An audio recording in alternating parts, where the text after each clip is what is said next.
Amandla!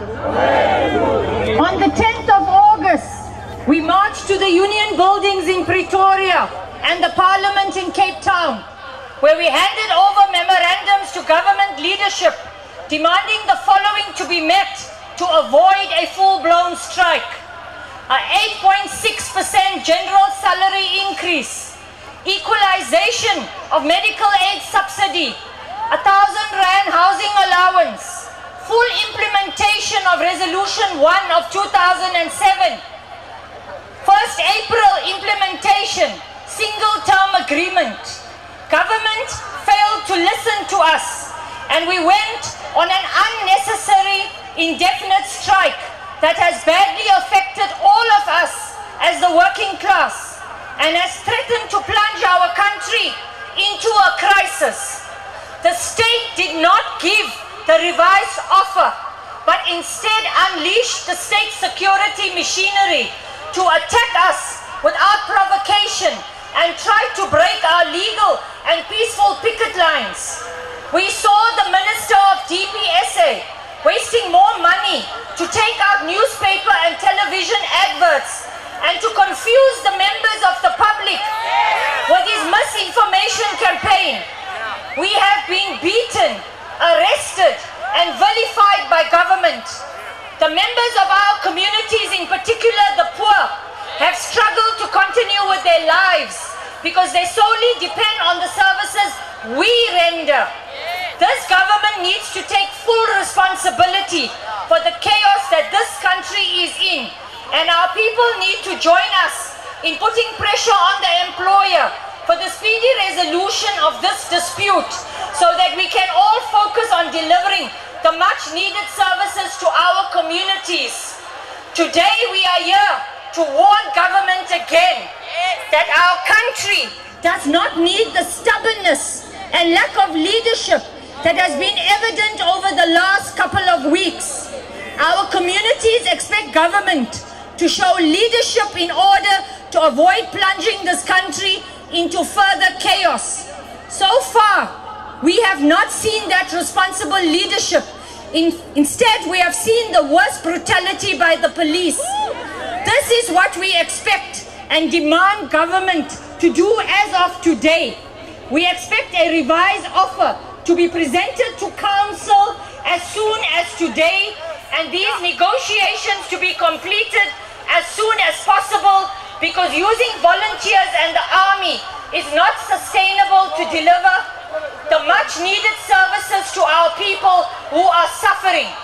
There have been many casualties in this strike, and those who have been affected by the government strike are the poor and not the entrepreneurs and the elite. We must get back to delivering services to our communities, something that we are committed to doing and something we know best. Government has already lost an opportunity to provide leadership to our people, and all of us now need to show commitment to finding a resolution. They need to justify to us why we should continue to have faith in them. Today we demand that governments must show a sense of urgency in resolving this dispute, as we want our kids to go back to school and our poor to receive all the services they need. We need the following: a living wage, because we cannot support our families with poverty wages; access to home ownership, which has been denied as a result of the ever-widening gap between poor salaries and the high cost of living; a public service system where vacancies are filled because we are overworked, overloaded, and underpaid; the equalization of the medical aid subsidies for all public servants; negotiations to be aligned to the budget process so that wage increases can be implemented on 1st April each year; a minimum service agreement so that our rights is protected to strike. We want to make it clear that we expect and will only sign a settlement with no victimization, such as dismissals, warnings, or any other form of intimidation. Our constitution and our laws allow us to bargain for our wage increases, not to beg for them. We will continue to defend that right without any fear or favor. We also want to let government know that the CEC of Cosatu warned government that we will not allow a defeat of the public sector workers. We will now have 4 days to act. If government does not come to its senses, we will bring the economy to a standstill. That is our final ultimatum.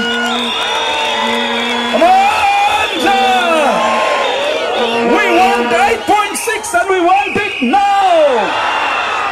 Comrades, what we have told the minister very clearly is that the thousands of our members are bringing a memorandum and we want him himself to come and receive it. What we have now heard is that he's in Pretoria. So we hope that he's receiving the memorandum from that march in Pretoria. What we're now going to do is hand over the memorandum to his special advisor so that he can take it to him, can take it to government, and so that they can know that we're serious about the demands that we bring here today. I'm going to ask the president of Nihawu to sign the memorandum with them, but firstly, the government representative will sign it.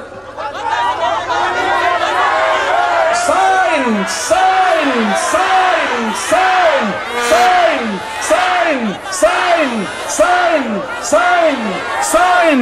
And now the president of Nihawu will sign it. We don't need to tell him to sign, he knows. Comrades, we're going to call on the government. We're going to call on the government to respond to our memorandum. Mamela Makaban, Mamela Makaban. We'll sing now, give us a chance. We're going to ask the representative to respond with a message that was sent here by Minister Baloyi. Welcome, Rapele. Please respond to us.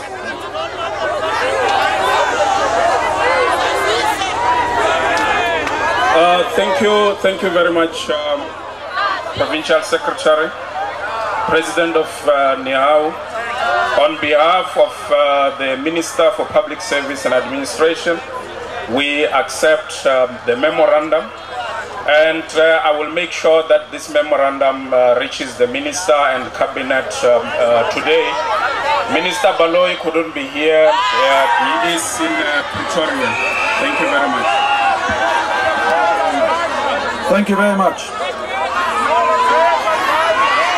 Comrades, I know that we're not happy because the minister's not here, but the message we must send to government today: if Baloyi is not available next time, send another minister. Send the minister that we elected to speak to us.